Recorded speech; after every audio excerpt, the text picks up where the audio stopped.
Les nuages couraient sur la lune enflammée. Comme sur l'incendie, on voit fuir la fumée. Et les bois étaient noirs jusqu'à l'horizon.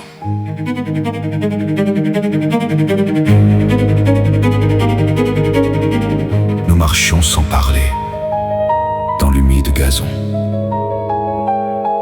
dans la bruyère épaisse et dans les hautes brandes, lorsque, sous des sapins pareils à ceux des Landes, nous avons aperçu les grands ongles marqués par les loups voyageurs que nous avions traqués. Nous avons écouté, retenant notre haleine et le pas suspendu.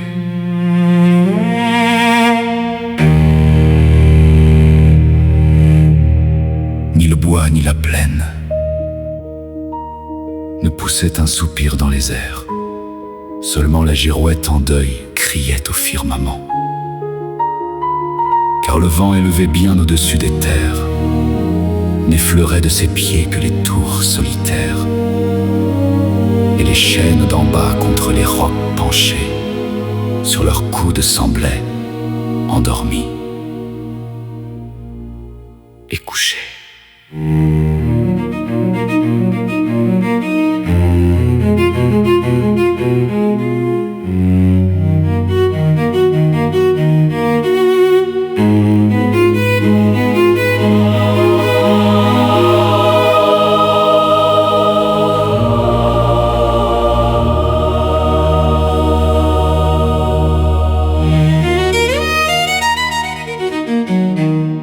Rien ne bruissait donc. Lorsque, baissant la tête, le plus vieux des chasseurs qui s'était mis en quête à regarder le sable en s'y couchant, bientôt, lui que jamais ici on ne vit en défaut, a déclaré tout bas que ces marques récentes annonçaient la démarche et les griffes puissantes de deux grands loups-cerviers et de deux louveteaux. Nous avons tous alors préparé nos couteaux et, cachant nos fusils et leurs lueurs trop blanches, nous allions pas à pas en écartant les branches.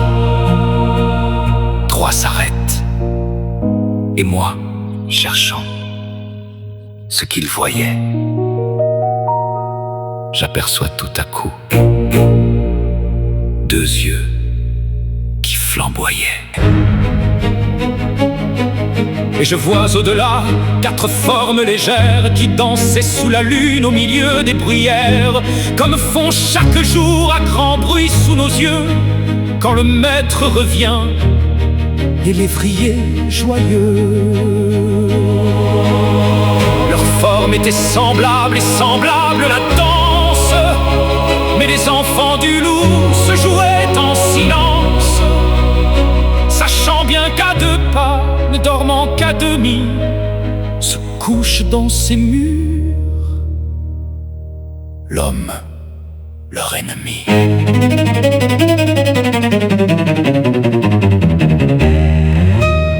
Le père était debout et plus loin, contre un arbre, sa louve reposait comme celle de marbre qu'adoraient les Romains et dont les flancs velus couvaient les demi-dieux Rémus et Romulus. Le loup vient et s'assied, les deux jambes dressées, par leurs ongles crochus dans le sable enfoncé. Il s'est jugé perdu, puisqu'il était surpris, sa retraite coupée et tous ses chemins pris. Alors il a saisi dans sa gueule brûlante du chien le plus hardi la gorge pantelante et n'a pas desserré ses mâchoires de fer, malgré nos coups de feu qui traversaient sa chair et nos couteaux aigus qui, comme des tenailles, se croisaient en plongeant dans ses larges entrailles jusqu'au dernier moment où le chien étranglé, mort longtemps avant lui, sous ses pieds à rouler.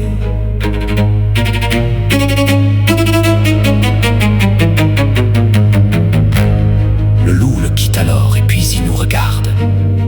Les couteaux lui restaient au flanc jusqu'à la garde. Le clouait au gazon, tout baigné dans son sang. Nos fusils l'entouraient en sinistre croissant. Il nous regarde encore, ensuite il se recouche, tout en léchant le sang répandu sur sa bouche.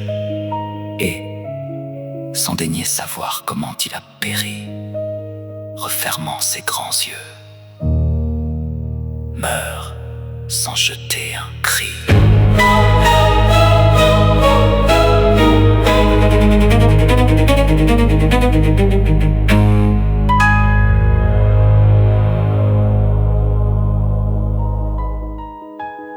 J'ai reposé mon front sur mon fusil sans poudre, me prenant à penser, et n'ai pu me résoudre à poursuivre sa louve et ses fils qui, tous trois, avaient voulu l'attendre et, comme je le crois, sans ces deux louveteaux, la belle et sombre veuve ne l'eût pas laissé seule subir la grande épreuve.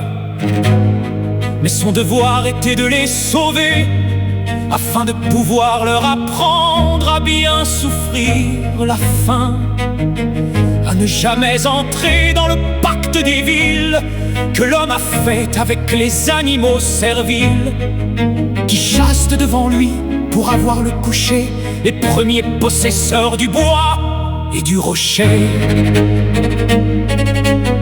Hélas, ai-je pensé, malgré ce grand nom d'homme, que j'ai honte de nous, débiles que nous sommes. Comment on doit quitter la vie et tous ces mots, c'est vous qui le savez, sublimes animaux. Avoir ce que l'on fut sur terre et ce qu'on laisse, seul le silence est grand. Tout le reste est faiblesse.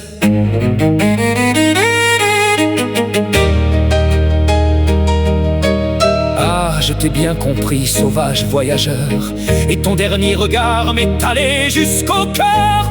Il disait, si tu peux, fais que ton âme arrive, à force de rester studieuse et pensive, jusqu'à ce haut degré de stoïque fierté où, naissant dans les bois, j'ai tout d'abord monté, gémir, pleurer, prier également lâche, fais énergiquement ta longue et lourde tâche, dans la voie où le sort a voulu t'appeler.